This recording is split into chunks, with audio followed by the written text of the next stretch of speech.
Hello, good evening. It's David Okun. Welcome to my channel.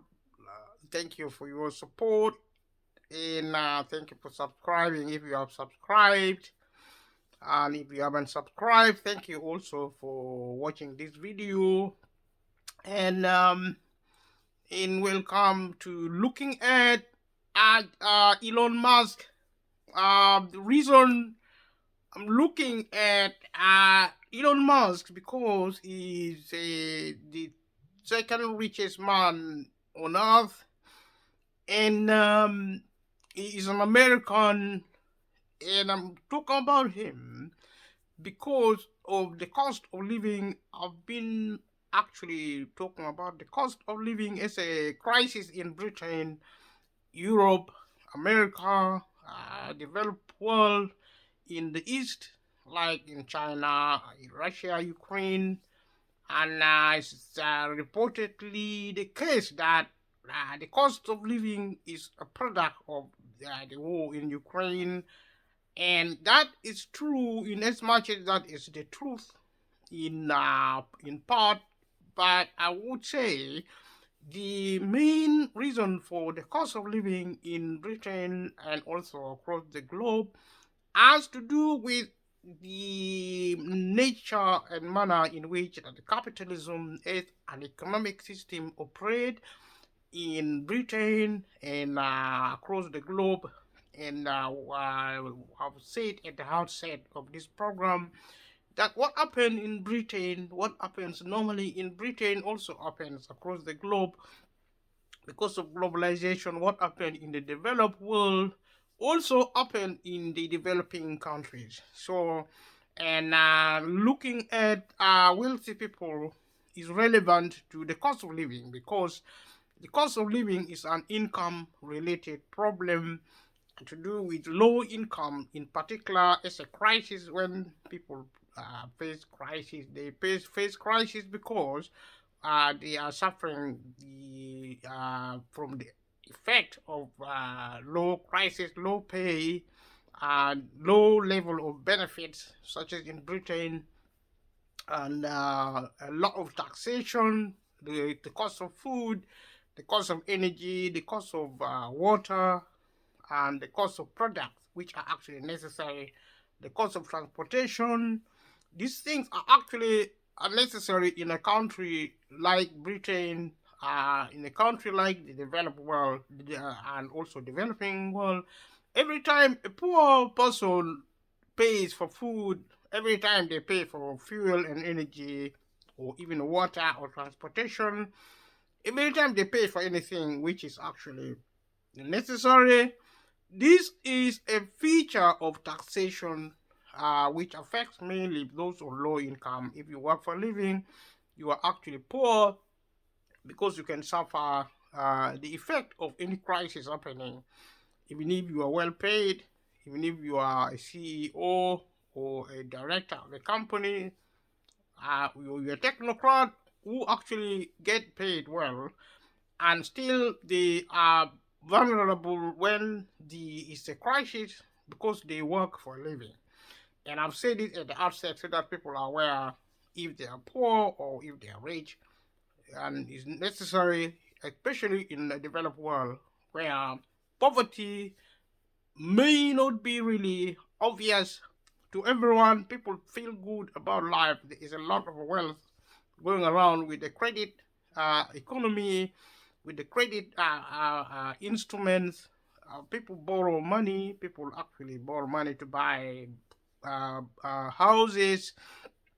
They borrow money to buy cars, to buy furniture in the house, and also sometimes people use credit card also to buy food, and some credit card you can actually withdraw cash with which to pay your bills. It is a very nice experience when you actually borrow money.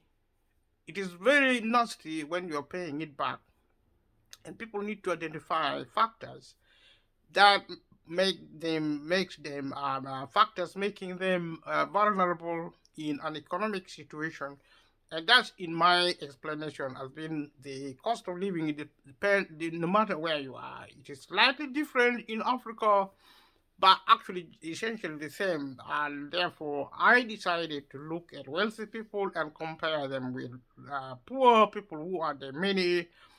The wealthy people being the few in society.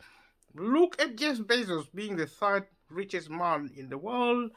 Also, I'm now looking at Elon Musk, who is the second richest. Both are Americans. Elon Musk was born in South America, South Africa, and he moved to Canada in when he was 18 years, and became a citizen of Canada and then the United States of America, because his mother who was an actress, was actually Canadian born, and that's how Elon Musk became an American.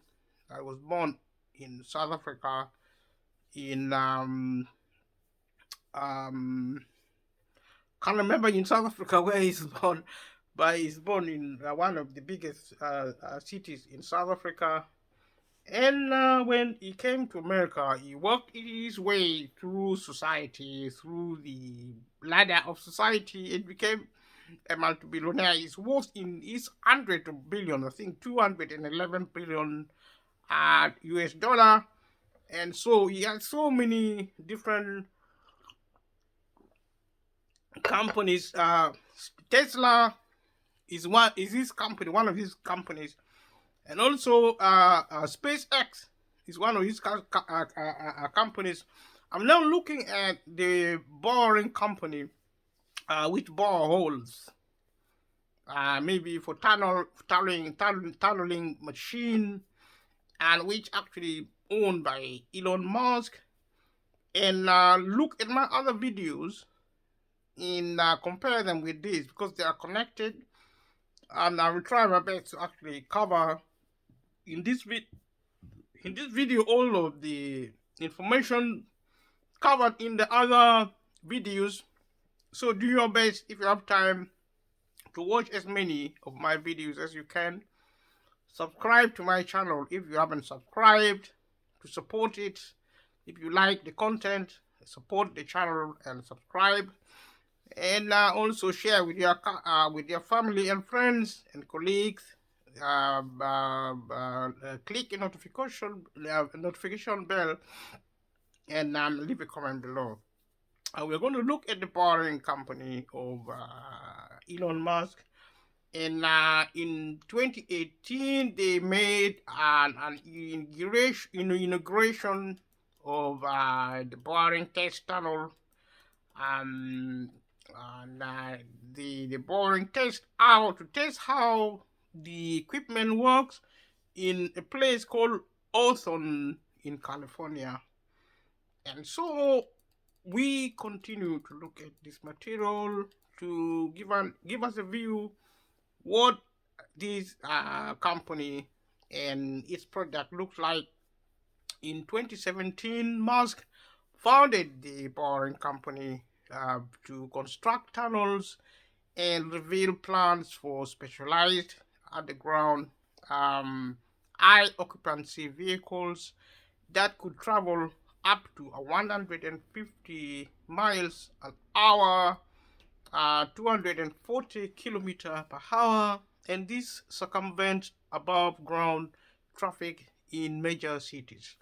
So it's a brilliant idea to dig tunnels under the ground, so that to allow vehicles and other things like trains to use underpass, underground routes, so as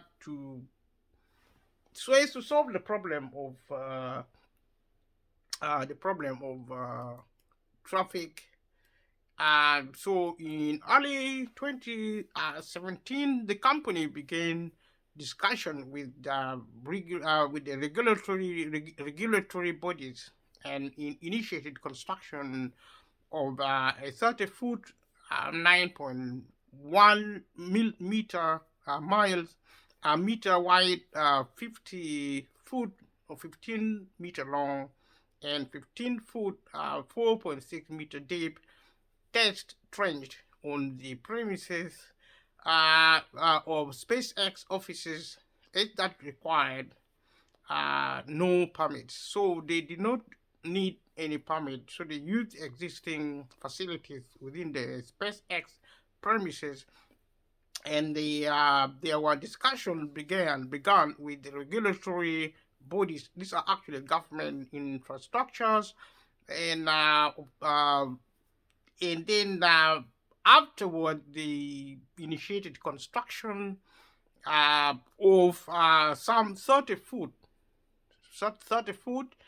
and an equivalent of 3.1 meter wide, also 50 foot, an equivalent of 15-meter long. So the width of the tunnel was 30 foot, and also 90.1 meters. And the width of the tunnel they were constructing was actually 50 foot and wide in 15 meters wide in equivalence, and the length, actually the width was actually 30 feet and 9.1 meters, and that's the width, that's how wide it was, and the length, how long it was, actually 50 feet and 15 meters long. And this was actually a test exercise, and to see how the boring machine works. And there was also a 15 foot, 4.6 meter deep, the depth. That's how deep it was. It's a trench. It was a test trench.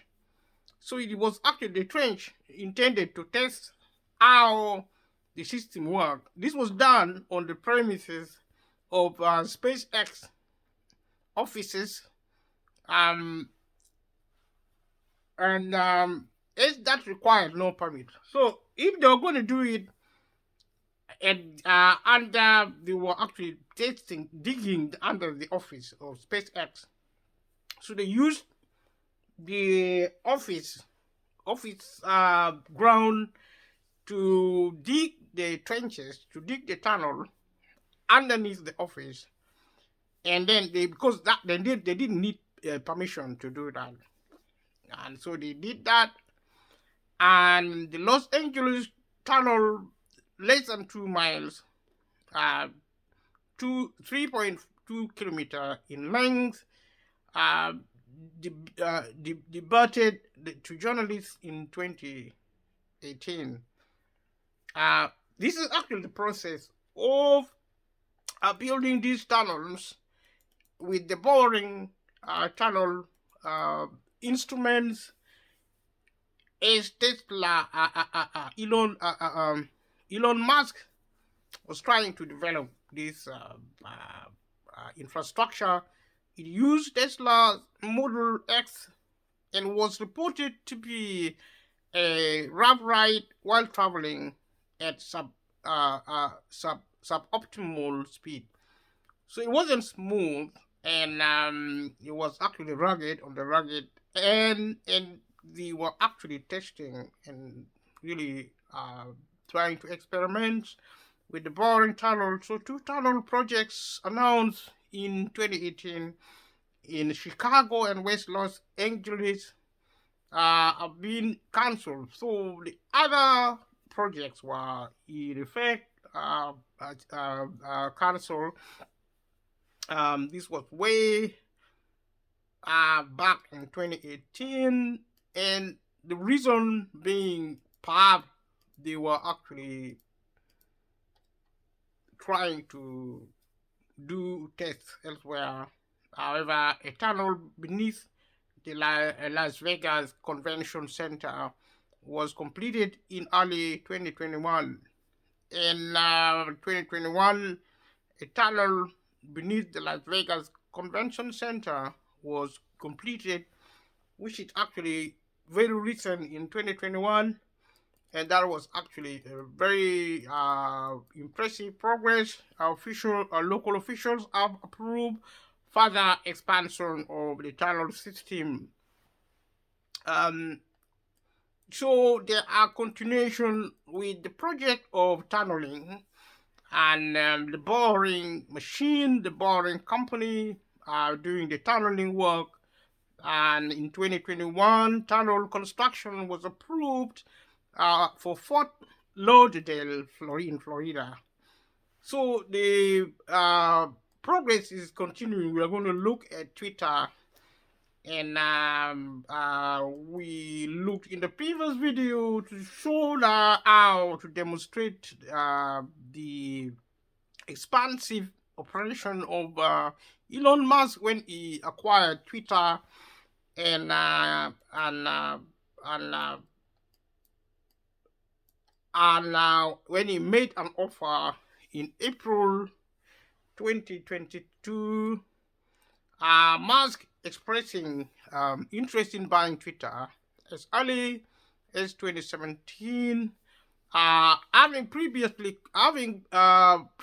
questioned the platform's commitment to freedom of speech. So, Elon Musk is interested in freedom of speech, and it is not clear if that was part of the motive for his buying Twitter. And in January 2022, Musk started purchasing Twitter shares, and these actually reached 9.2% in stake by April, and making him the largest shareholder. So his actually approach to acquisition of Twitter gave him 9.2% in stake by April 2022, and this made him the largest shareholder in the business. And when this was publicly disclosed, Twitter shares experienced the largest intraday price surge since the company's 2013 IPO. So actually, the market responded positively to Elon Musk buying Twitter. On April the 4th, Musk agreed to a deal that would appoint him to Twitter's board of directors and prohibit him from acquiring more than 14.9% of the company. So he was actually promoted in on April the same year. Musk was actually promoted to the board of directors of Twitter.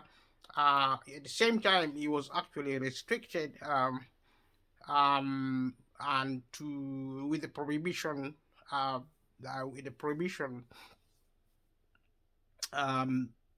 to acquire more than 14.9% of the company. However, on April 19, Musk made a 43 billion US dollar offer to buy Twitter, launching a takeover bid to buy 100% of Twitter stock at $54.20 per share.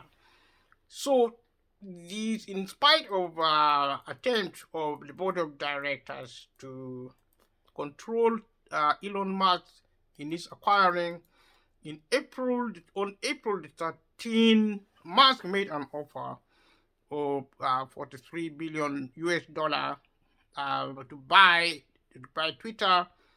He launched a takeover bid to buy 100%, to buy everything actually, to buy Twitter entirely. Its stock being offered, him offering 54.20% of US dollar per share.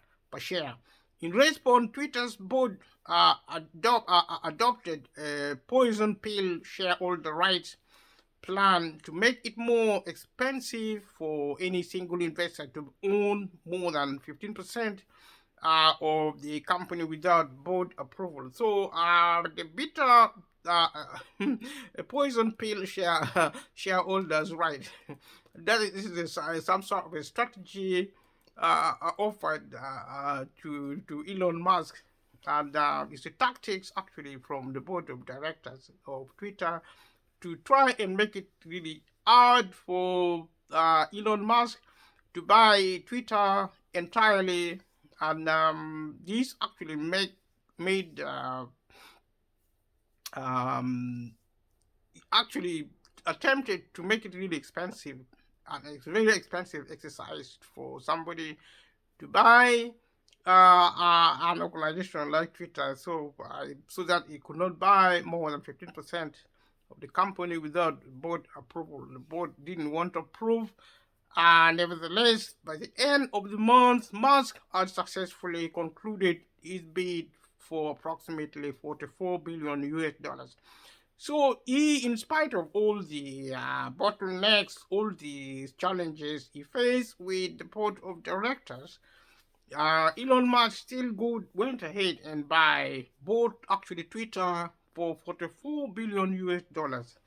And this included about 12.5 billion US dollar in loans against his Tesla stock, and 21 billion US dollar in equity financing. So the sources of his financing included, among others, him actually borrowing a loan against his Tesla stock to the tune of 12.5 billion US dollar.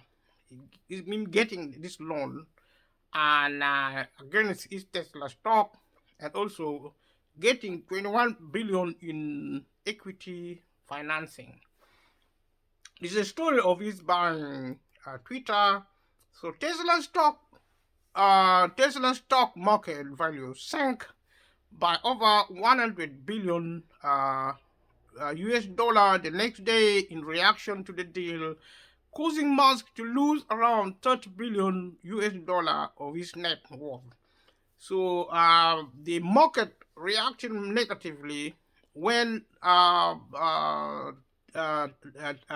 Musk acquired Twitter, and also borrowing money against the stock of Tesla. Tesla, therefore, the market, the shares, the market value of Tesla actually reduced. It sank by over 100 billion US dollar, in making Elon Musk over 30 billion US dollar poorer in net worth. So he lost a net total of 30 billion US dollar of his net worth. So he became poor by about 30 billion US dollar. But for a man who is worth in hundreds of billions of US dollars, he can afford to lose even that much money or even more. He subsequently tweeted criticism of Twitter executive via Gates' policies to his 86 million followers, which led to some of them engaging in sexist and racist harassment against her. So personal vendetta occurring as a result of this exercise exactly months after announcing the takeover. Musk stated that the deal was on hold following a report that 5% of Twitter's daily active users were spam accounts, causing Twitter shares to drop more than 10%. So he made a statement that the value of Twitter was actually fake. It was not really a spam account. 5% of Twitter's daily active users were spam accounts. It's some kind of really interesting argument, although he initially affirmed his commitment to the acquisition. He sent notification of his termination of the deal in July. Twitter's board of directors responded that they were committed to holding him to the transaction. So he tried to pull out of the deal, but the board of directors could not allow him. They rejected that. And on July the 12th, 2022, Twitter formally sued Musk in the Chancery Court of Delaware for breaching a legally binding agreement to purchase Twitter. So there was a court case involving breach of contract by Twitter board of directors on the July 12, 2022. Twitter formally sued Musk in the Chancery Court of Delaware for breaching a legally binding agreement to purchase Twitter. In October 2022, Musk reversed again, offering to purchase Twitter at 54.20 per share. The acquisition was officially completed on October 27th. So there has been up and down legal battle. It was hostile, full of acrimony, and Twitter being bought by Elon Musk immediately after the acquisition. Musk fired top Twitter executives like CEO Parag Agrawal, whom he replaced.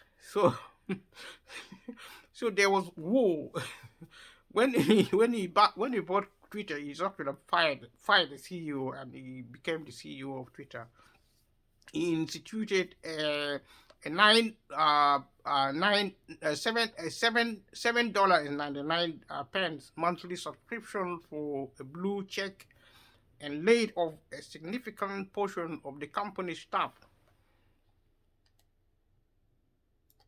Musk lessened content moderation, and in December, Musk released internal documents relating to Twitter's moderation of Hunter Biden's laptop in the lead up to 2020 presidential election. He released internal documents relating to Twitter's moderation of Hunter Biden's laptop. The Southern Poverty Law Center noted that Twitter has verified numerous extremists.